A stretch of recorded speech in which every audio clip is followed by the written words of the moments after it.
Ang paglalakbay ng isang Filipinong peregrino talambuhay sa tatlong uri ni Pastor Eli Gaad.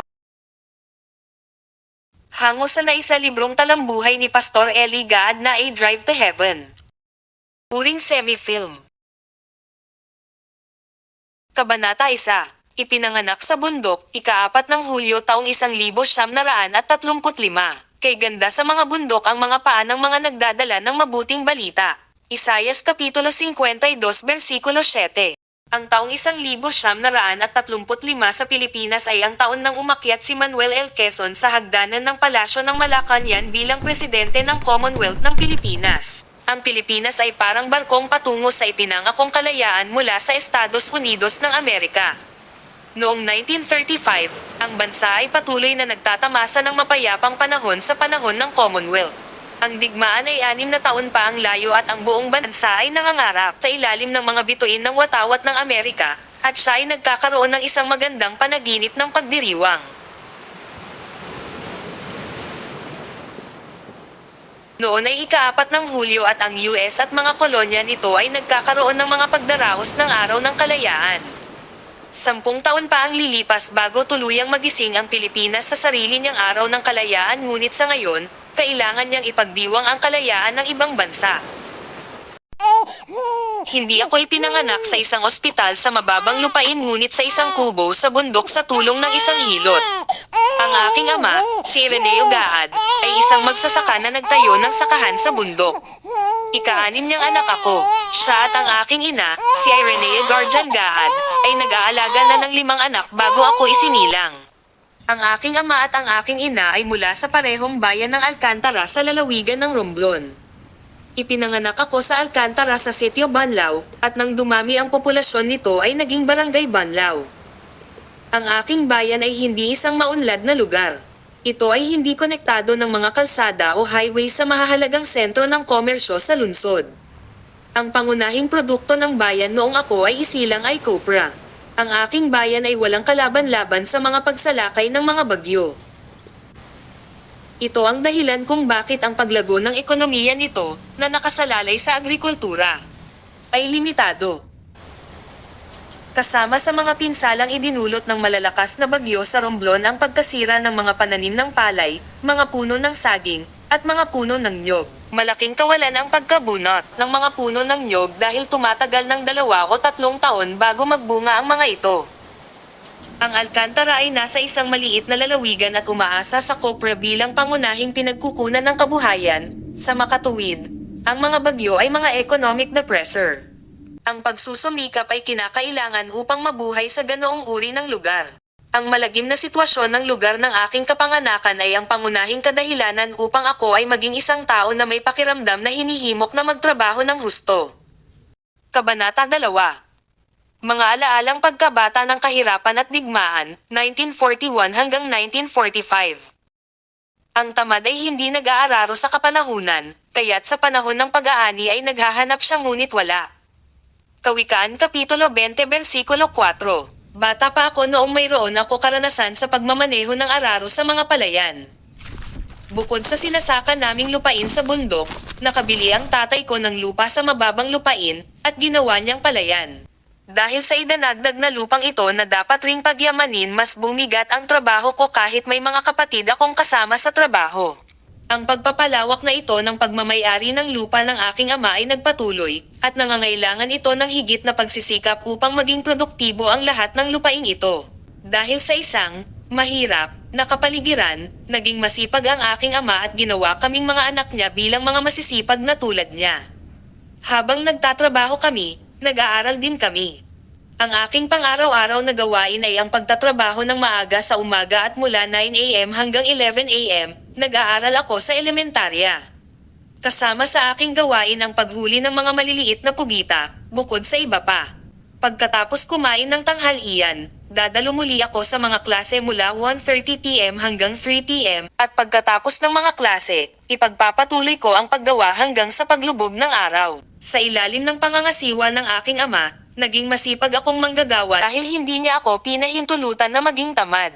Kinailangan naming mga magkakapatid na maglakad ng 2 kilometro upang pumunta sa aming mga palayan.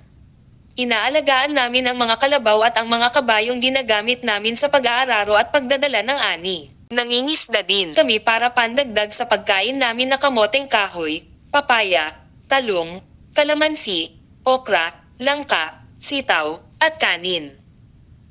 May mga panahon ng matinding kakapusan sa panahon ng digmaan. Sa mga panahong ito, kinailangan naming kumain ng kayos mula sa baging at napilitan kami na magsuot ng daet, na parang sako na tela. Pumupunta din kami sa dagat na walking distance lang sa bahay namin para mangisda. Naaalala ko ang aking ama na nangingisda sa pamamagitan ng mga kawit at ng mga linya na tinali niya sa kanyang mga hita. Sa kanyang kanang hita, isang linya ang itinali na ginamit para sa paghuli ng mga maliliit na isda, at may isa pang linya na nakatali sa kanyang kaliwang hita para sa paghuli ng malalaking isda. Ang mga isda na aming kinakain ay dalagang bukid, isang bilog at malapad na isda na kulay rosas, puting sermolite, uwakon, at lapu-lapu. Ang pagkahuli ng mga isda ay isang kagalakan at tulad ng isang bandila ng tagumpay laban sa kagutuman.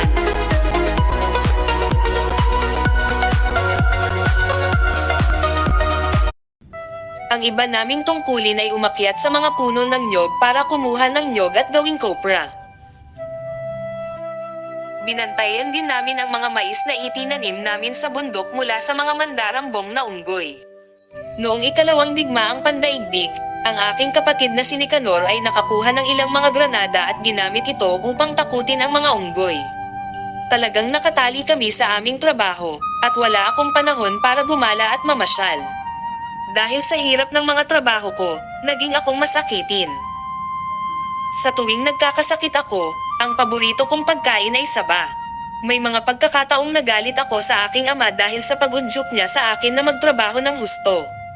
Dahil sa galit na ito, kinailangan ng aking ina na aliwin ako at sabihin sa akin na dapat kong unawain ang aking ama. Ang aking ama ay pisikal na aktibo, at siya ay mahilig sa sports tulad ng boxing at softball. Sa pamamagitan ng mga pisikal na demonstrasyon at tinuruan niya ako kung paano gawin ang aming mga trabaho. Kung ang isang mabigat na bagay ay kailangang ilipat mula sa isang lugar patungo sa isa pa, ipinapakita niya ito at sasabihin, di sa akin na maingat na obserbahan kung paano niya isinagawa ang gawain. Nagkaroon ako ng maagang pagtanto na, ko ay itinadhana para sa ibang trabaho, o na hindi ako mananatili bilang isang manggagawang bukid. Dumating ang epipanyang ito, nang sa gitna ng trabaho at pag-aaral at habang ako ay nakaupo sa isang pilapil. Doon naisip ko kung ang buhay ba ay magiging katulad na lamang ng kasalukuyan. Kung ang buhay ko ba ay sunod-sunod na lang ba na paggawa ng nakakapagod na pag-aararo ng palayan, paghahagupit ng mga palay upang paghiwalayin ang mga balat sa mga butil, at mga iba't iba pang gawain. Ang aking ama ay walang anumang akademikong ambisyon para sa akin. Mas pinili niya na manatili ako bilang isang manggagawa sa bukid at sa dagat.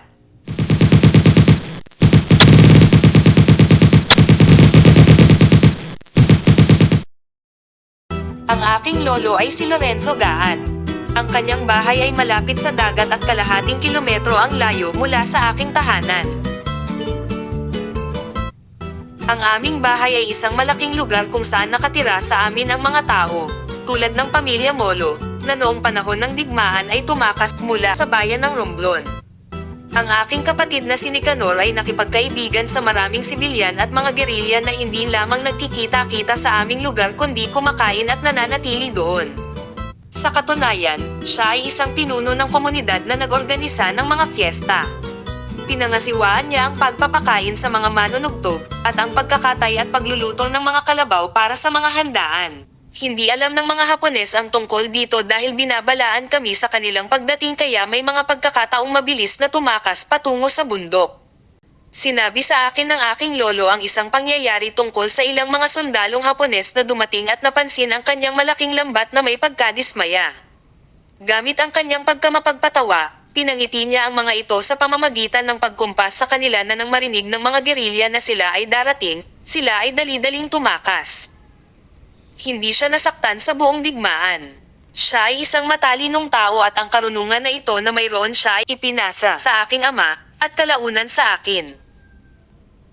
Nang matapos ang digmaan, ang aking ama at ina, at kaming lahat na 9 na mga anak, sina Nicanor, Pablo, Maria, Lucita, Flaviana, Eli, Angeles, Rogelio, at Eddie, ay nabubuhay pa habang ipinagsanggalang kami ng Diyos. May plano siya para sa pamilya namin.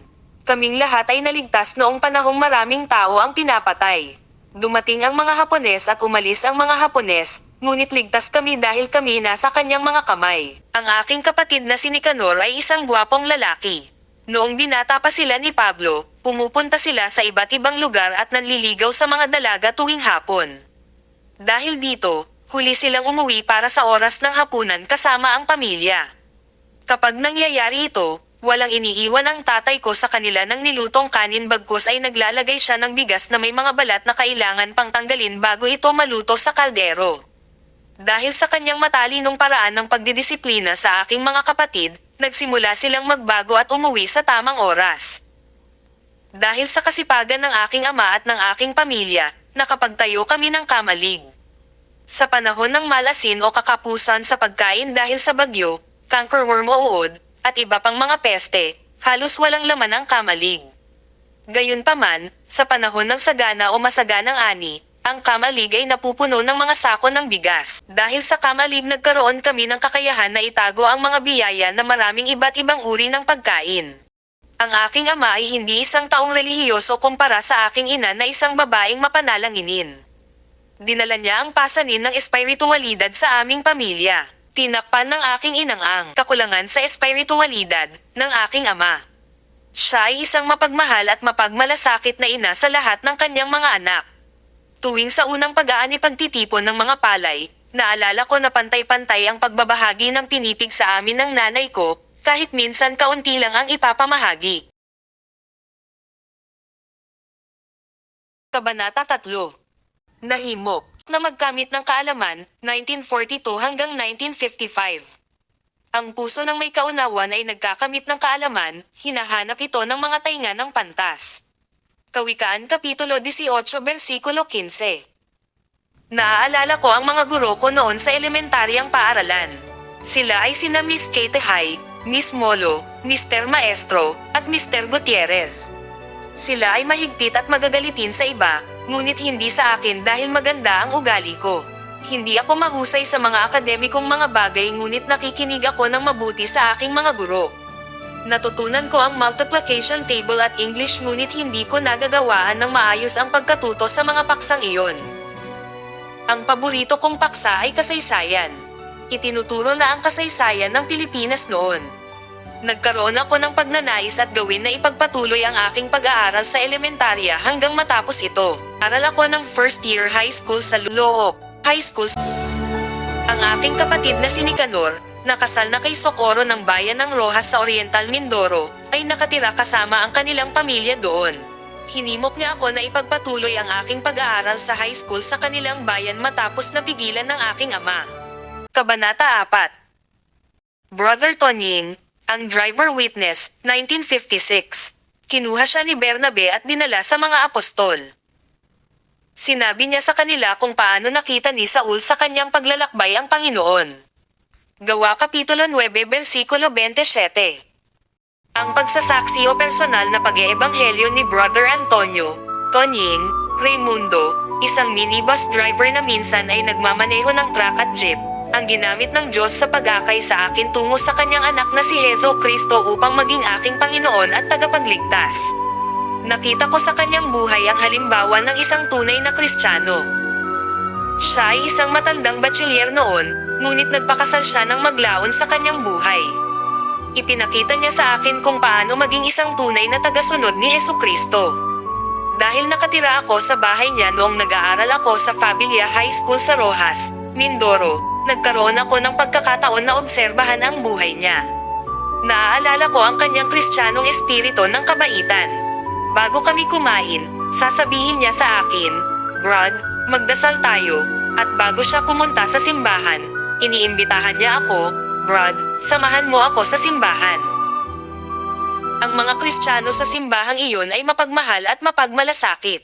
Nakumbinsi ako sa patotoo ng buhay ni Brother Tonying kaya handa akong marinig ang mga kwento ng ebanghelyo na kanyang isanalaysay sa akin hanggang tanggapin ko si Jesus bilang aking Panginoon at tagapagligtas.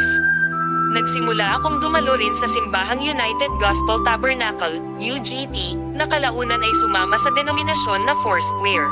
Doon siya ay dumadalo. Ito ay matatagpuan malapit sa kanyang bahay at may panahon na ako ay nananalangin doon. Isang araw, nagdadasal ako kasama ang janitor ng simbahan ng kami ay pinuno ng Espiritu Santo. Pagkatapos ay nagsalita kami ng mga iba't ibang wika sa matagal na panahon at habang kami ay puspos, hindi makapasok ang mga tao sa simbahan dahil sa presensya ng Diyos. Kaya naging mas malapit sa akin si Tonying pagkatapos ng pangyayaring iyon, at inalagaan niya ako at ginabayan sa aking buhay Kristiyano hanggang binyagan ako sa tubig. Dahil sa kanya patnubay, nabautismuhan din ako sa Espiritu Santo. Naging madalas akong bumisita kina Pastor Francisco Mabunga, ang pastor ng simbahan ng UGT na nakatira sa isang pastoral house na malapit sa bahay ng kapatid na Tonying. Tuwing Sabado, Linggo, at Bakasyon, ako ay isang coach driver ng isang kalesa na may 9 na upuan, isa para sa akin bilang driver at 8 para sa mga pasahero. Mayroon itong 3 upuan sa harap, 3 upuan sa gitna, at 3 upuan sa likod, at nakatali sa isang mahusay na sinanay na kabayo. Kadalasan, ito ay puno ng bigas. Si Brother Tonying ay isa sa mga elder ng UGTC. Kasama ko siya noong kapanayamin ako bilang isang kandidato para sa pagbautismo sa tubig. Sa panayam, sinabi sa akin ni Pastor Francisco sa harap ng maraming tao, kabilang ang ilang kabataang babae, na marahil isa sa mga dahilan kung bakit gusto kong sumapi sa simbahan ay dahil sa mga kabataang babae. Baguhan ako noon at hindi madaldal di tulad ngayon. Noon, mayroon akong inferiority complex na ginawa akong mangmang. Hindi ako nakasagot sa paratang ni Pastor Mabunga na nagpahiya sa akin. Ngunit si Brother Tonying ay tumayo at ipinagtanggol ako at tiniyak sa mga taong naruroon na ako ay kwalipikado para sa bautismo sa tubig. Alam niya kung paano ako namuhay dahil tumira ako sa bahay niya. Sinabi rin niya sa kanila na pananagutan niya ako. Dahil kilala siya bilang isang pinunong Kristiyano, tinanggap ng mga miyembro ng simbahan ang kanyang patotoo o para sa aking pagiging karapat-dapat, at ako ay natanggap ng binyagan. Kabanata 5.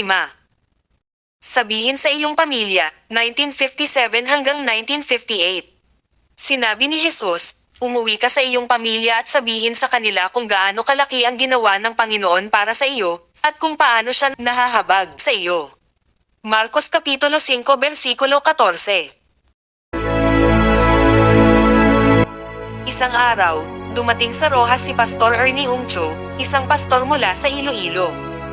Nag-lecture siya sa plaza ng Fabilia High School tungkol sa 7 yugto ng dispensasyon.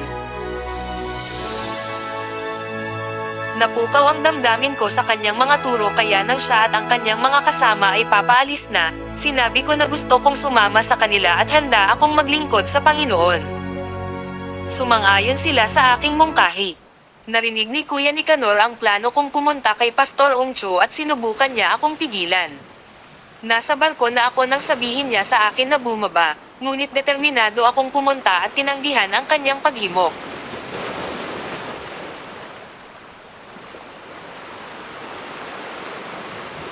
Si Pastor Ungcho ay hindi tumuloy sa Iloilo o sa Maynila. Nagkamali ako. Sa halip, nagtungo siya sa Odjongan sa Romblon at nanatili doon upang maglingkod bilang pastor ng isang simbahan. Nagtrabaho ako doon ng 2 o 3 buwan. Dahil ang Odjongan ay ilang kilometro lang ang layo mula sa Alcantara, nagpa siya akong bumalik sa aking pamilya, at ibinahagi ko sa kanila ang ebanghelyo. Tinanggap nila si Jesus sa kanilang mga puso at isang lokal na simbahan ang isinilang sa aming barangay. Sa katunayan pa nga, inabuloy ng aking ama ang pinaghirapang lupain upang maging mga lugar na pagtatayuan ng mga gusali ng simbahan. Gayunpaman, isang insidente ang naganap na nagsilbi bilang isang hamon para sa panimulang gawain ng Diyos. Nagsimulang kumilos ng kakaiba ang kapatid kong si Naning Flaviana. Pumwesto siya sa ilalim ng pasali ng aming nakapirming bahay at kumukumpas na parang may hinuhuli. Mahilig siyang maligo sa maruming ginamit na tubig na tumutulo mula sa pusali. May mga hindi mananampalataya na nagsabi sa amin na sila ay maniniwala sa ebanghelyo kung si Naning ay mailigtas mula sa pagkasapi ng demonyo. Ang mga taong simbahan ay nahaman ng kaganapang ito kaya tuloy-tuloy na nag-ayuno at nanalangin hanggang sa siya ay mapalaya mula sa kanyang pagkaalipin. Nagkaroon ng muling pagkabuhay nang mangyari ang espiritual na tagumpay na ito, at ang simbahan ay umunlad at lumago ng higit pa. Kabanata 6. Solomon, isang marunong na soul winner, 1958 hanggang 1959. Ang bunga ng matuwid ay puno ng buhay, at siya na nakakakuha ng mga kaluluwa ay pantas. Kawikaan Kapitulo 11 Versikulo 30. Dahil gusto ng tatay ko na itali ako sa mga trabahong bilang isang manggagawang bukid kahit ako ay nasa ministeryo na, iniwan ko ang aking bayan at pumunta sa lungsod ng Maynila. Sinimulan ko ang bagong paglalakbay na ito upang mag-aral sa isang paaralan sa Biblia at makipagsapalaran. Habang nasa Maynila ako, tumuloy ako sa aking pinsan, si Marlene Gaad Santos, sa Divisoria. Ang asawa niya ay si Vicente Santos, at kasama niya akong nagtrabaho bilang kargador sa Divisoria Market. Gumamit ako ng poste at ilang mga lubid para buhatin ang mga bagay na binili ng mga customer sa mga tindahan. Nakabili ako ng makakain galing sa sweldong natanggap ko bilang kargador. Pagkatapos ng nakakapagod na araw ng trabaho, natutulog na lang ako. Nagpasya si Marlene at ang kanyang asawa na lumipat mula sa Divisoria tungo sa Grace Park, L. Nadorate Street, 10th Avenue sa Caloocan. Sa harap ng 10th Avenue, mayroong isang bahay na pag-aari ng pamilya Causes kung saan isinasagawa ang mga pag-aaral sa Biblia bilang isang ministry outreach ng Fabius Bible School. Nagsimula rin akong magsimba at nakilala ko ang ilang mga kapatid kay Kristo tulad nina Esther, Oseas, Duming, ang pamilyang Mazni, at ang pamilyang Velina. Dahil sa kanila, mas lumago ako bilang isang Kristiyano. Nagsisimba ako sa loob ng isang taon, ngunit wala akong trabaho noong panahong iyon. Pumunta ako sa Gilmore sa Quezon City, at nakakuha ako ng isang trabaho doon bilang hardinero na ginawa ko ng mga 3 buwan. Muli akong nakipagsapalaran at habang naghahanap ng trabaho, natuklasan ko ang Sampaguita Pictures sa Gilmore malapit sa San Juan. May isang kantin malapit sa studio ng Sampaguita Pictures na pag-aari ng pamilya Chico. Doon, nagtrabaho ako bilang tagahugas ng mga pinggan. Naaalala ko ang paghuhugas ng mga plato na ginamit sa pagkain ng mga kilalang tao tulad ni Gloria Romero, Luis Gonzalez, Susan Roses, at Dolphy at ang kanyang kapatid na si George. Naging extra pa nga ako sa pelikulang Boxingera kung saan gumanap ako bilang isa sa mga manunood na pumalakpak sa isang boxing match. Nagsilbi rin akong tagahatid ng pagkain mula sa kantin sa mga empleyado ng Postal Office ng Maynila.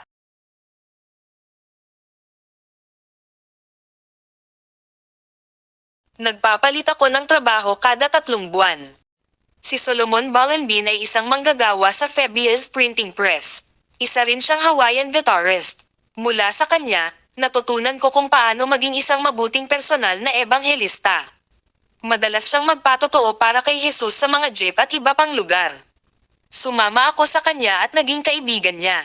Dinala niya ako sa Luneta Park nang ang ilang bahagi nito ay puno pa ng mga damo. Doon kami nagpatotoo para kay Kristo sa mga taong nagliliwaliw doon. Nakilala ko si Pastor Sedore pagkatapos na magkahiwalay kami ni Solomon. Ako noon ay isang aktibong ebanghelista na may dalang mga tract tulad ng babala. Isang araw, nasa tabi ako ng kalsada malapit sa Far East Broadcasting Corporation, FEBC. May mga palayan pa doon noong panahon na iyon nang makakita ako ng mataba at mabait na lalaki. Lumapit ako sa kanya at binigyan ko siya ng kopya ng babala. Nagpatuloy ako sa pagpapatotoo sa kanya at tinanong ko ang kanyang pangalan. Sinabi niya sa akin na siya si Pastor Eli Sedora at niyaya niya akong pumunta sa Bethel Temple sa Project 4, Quezon City. Sinabi niya sa akin na ang Bethel Temple ay isang simbahan kung saan siya ay isang pastor. Pumayag akong sumama sa kanya at mula noon, nagtrabaho ako sa simbahang iyon, at hindi niya ako binitawan.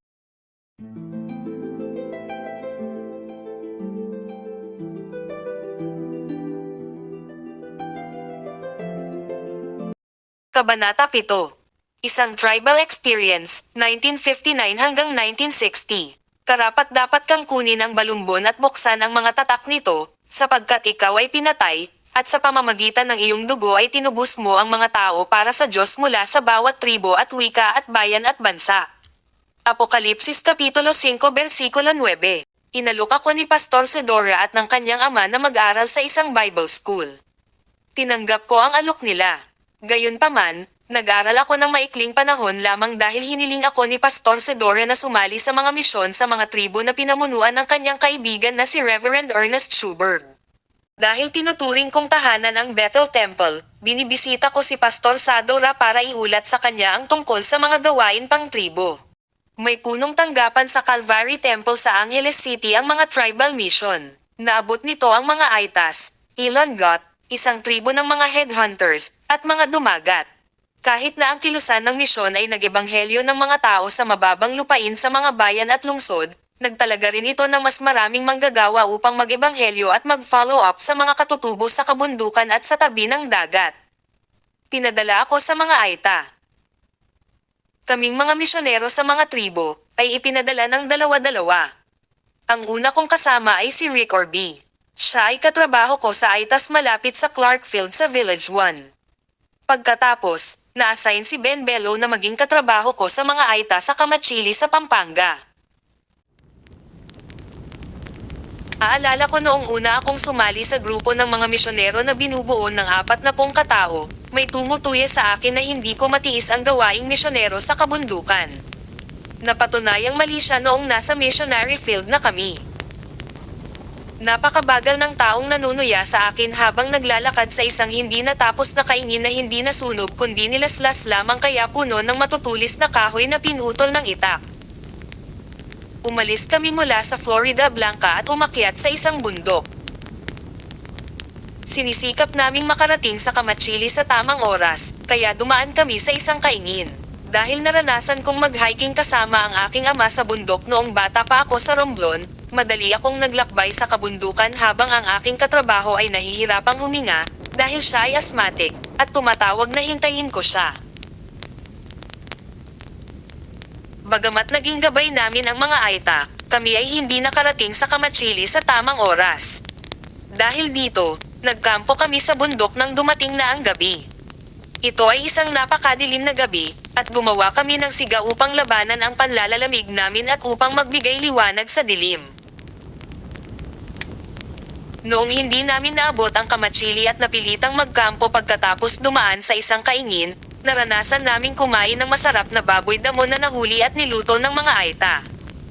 Kinain nila ang baboy damo na walang kanin, samantalang hamon sa amin ang gawin ito. Ang mga Aita ay natulog ng gabing iyon na walang kumot habang kami naman ay nginig na nginig sa lamig. Tanghalian na nang nakarating kami sa Kamachili at ipinangaral namin ang salita ng Diyos sa mga Aita. Nagdasal kami para sa mga may sakit at sila ay gumaling. Sa gabi, nagsagawa kami ng revival. Nagsagawa kami ng mga serbisyong simbahan sa kanilang mga tahanan at sa ilalim ng mga puno. Tinignan ko ang maliliit na bahay ng mga Aita sa gitna ng kagubatan at napansin ko na wala silang maraming material na pag-aari. Ang mga Aita ay isang nomadic na tao, ngunit noong panahon ng aking pagmiministeryo doon, tunay na inalagaan sila ni Pangulong Ramon Magsaysay sa pamamagitan ng pagpapadala ng mga relief goods sa panahon ng Pasko at marami pang mga okasyon. Tumigil sila sa kanilang paglalagalag at nanirahan sa Kamachili. Nagkaroon ako ng mga nakakatuwang karanasan sa aking pakikitungo sa mga Aita. Minsan, sinabi ko sa kanila na pumunta sa isang lugar para dumalo sa isang pulong sa takdang oras. Sumang-ayon sila, ngunit sa panahon ng pagpupulong ay hindi sila mahanap. Mahilig din silang magpakain sa amin ng mga ahas na may asin at sili, pinakulo ang palaka na mukhang naglalangoy sa sabaw, baboy damo, manok, kamoteng kahoy, at maraming kamatis. Minsan, iniwasan namin ang pagkain ng mga ahas sa pamamagitan ng pagsabi sa kanila na kailangan naming umalis ng maaga para makasakay. Kapag ang mga pinakulo ang palaka ang kakainin ko, nanalangin muna ako sa Diyos na gawin itong masarap na pagkain at talagang masarap ang naging lasa nila sa akin.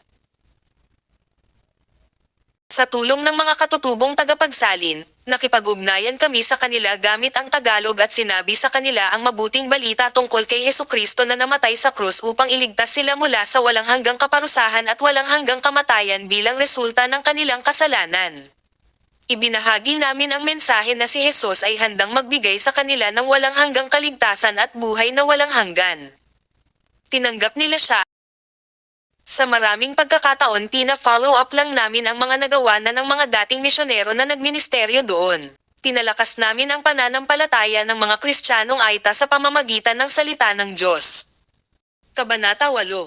Ang Espiritu Santo ay ang lihim, 1961 hanggang 1962. Hindi sa pamamagitan ng lakas o sa pamamagitan ng kapangyarihan, kundi sa pamamagitan ng aking espiritu, sabi ng Panginoong makapangyarihan. Zacarias Kapitulo 4 Versikulo 6. Ang Bethel Temple sa Project 4 ang aking home base. Kahit na ako ay kasama sa mga misyon ng tribo, pinagpatuloy ko ang aking koneksyon kay Pastor Sedora. Itinuring ko siya bilang aking ama sa pananampalataya at ang kanyang asawa bilang aking ina. Ang aking buhay bilang isang manggagawa sa simbahan ay iba-iba at maaaring ituring na makulay. Nagtrabaho ako bilang isang janitor, isang guro sa ministeryo para sa mga bata, isang karpintero, isang soul winner, bukod sa iba pang mga trabaho. Kapag huminto ang jeep na ginagamit sa ministeryo ay tumutulong akong itulak ito. Kapag kailangan ni Pastor Sedore ng kasama sa mga pagbisita sa bahay, sumasama ako sa kanya. Inutusan din niya akong maglakbay sa isla ng Mindoro at sa pulo malapit sa Labang sa Bulacan dahil siya rin ang direktor ng Oriental Missionary Crusade. Naaalala ko kung paano ko tinuruan ang mga bata tungkol sa batang David at higanteng Goliath. Ginampanan ko ang eksena ng labanan sa isang dramatikong paraan na ako kaya ilang beses na sinadya kong bumagsak sa sahig. Pagkatapos ng pagtuturo, maraming bata ang magsasabi sa akin na, "Brad, samahan mo ako sa bahay ko." Pupunta ako sa kanilang mga bahay at makikipagkita sa kanilang mga magulang. Dahil sa mga pakikipagtagpo sa mga magulang ng mga bata, ang mga pag-aaral sa Biblia ay naidaos sa kanilang mga tahanan.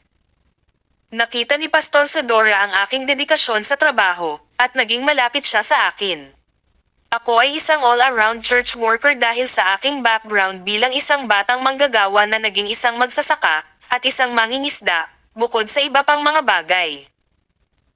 Sa madaling salita, isa akong jack of all trades. Tulad ko, si Pastor Sedora ay isa ring all-around church worker. Si Pastor Sedora ay isa ring doktor. Ginamit niya ang kanyang propesyon upang maabot ang mga taong may sakit sa kanilang mga bahay. Marami sa mga may sakit na binisita namin ay nakadalo na sa Bethel Temple. Gayunpaman, karamihan sa kanila ay mga bagong dumalo na nangangailangan ng follow-up. Dala ang isang stethoscope at isang dakot na gamot, kami ni Pastor Sedora ay dumating na kumakatok sa kanilang mga pintuan at nag-alok ng tulong medikal gayon din ng espiritual na tulong. Matapos namin silang ipagdasal, ang ilan sa kanila ay nagpatotoo sa amin na sila ay gumaling at hindi na kailangan pang uminom ng gamot, habang ang ilan ay namatay lamang pagkatapos ng ilang linggo. Nabuhay man sila o namatay, ang mas mahalaga ay nabahaginan namin sila ng ebanghelyo at nabigyan ng pagkakataong tanggapin si Jesus hindi lamang bilang kanilang tagapagpagaling kundi bilang kanilang tagapagligtas.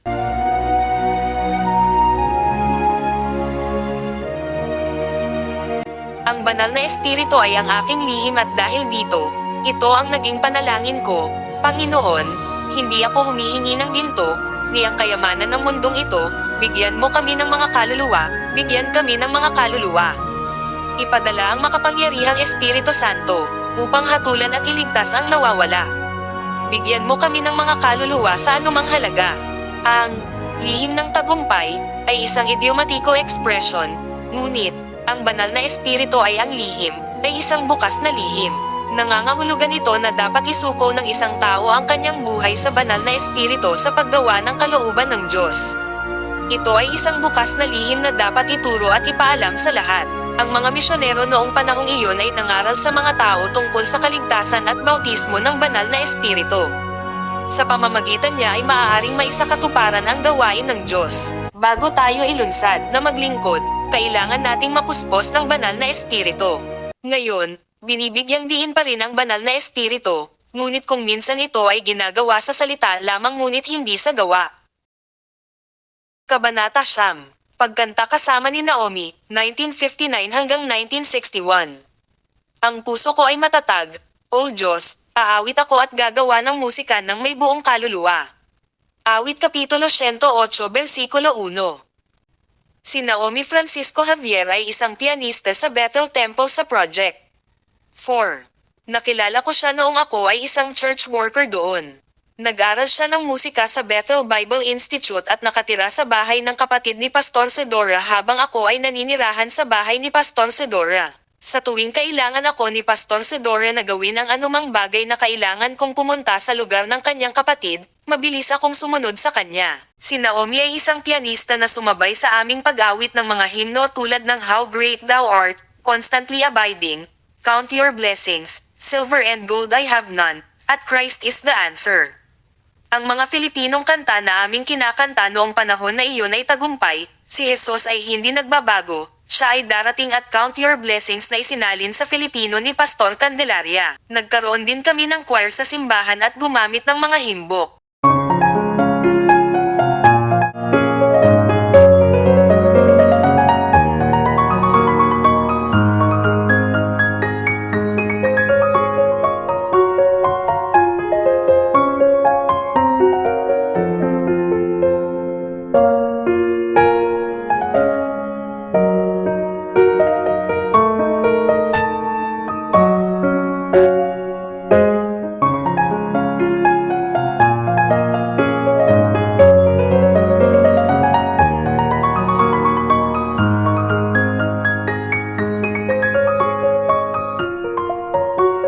May mga pangyayari noong na si Naomi ay nagsasanay sa pagkanta at pagtugtog ng piano sa simbahan habang ako naman ay pinapakintab ang sahig gamit ang isang bunot.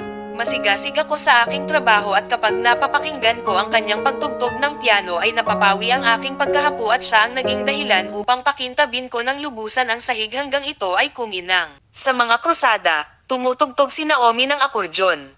Nasa akin pa rin ang berdeng akordyon na ginamit ni Naomi noong dekada 60 sa Bethel Temple. Ang mga akordyon ay karaniwang pinapapatugtog ng mga misyonero noong panahong iyon. Ginamit din ito ni Ginang Beth Guevara sa mga misyon sa mga tribo sa pangunguna ni Reverend Schuberg.